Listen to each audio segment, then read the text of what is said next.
దయచేసి నాకు దర్శనం ఇవ్వండి ప్రభు, నాకు దర్శనం ఇవ్వండి, నాకు దర్శనం ఇవ్వండి ప్రభు.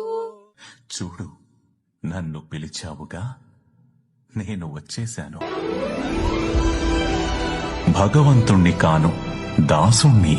నీ వంటి పరమ భక్తులకు నేను దాసుణ్ణి మాత్రమే.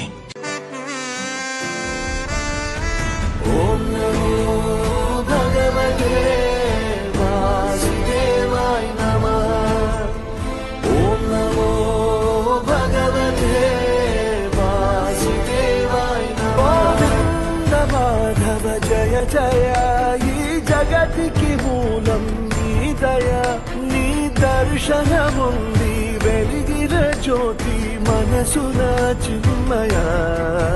పరమాణువు రూపం విశ్వాకారం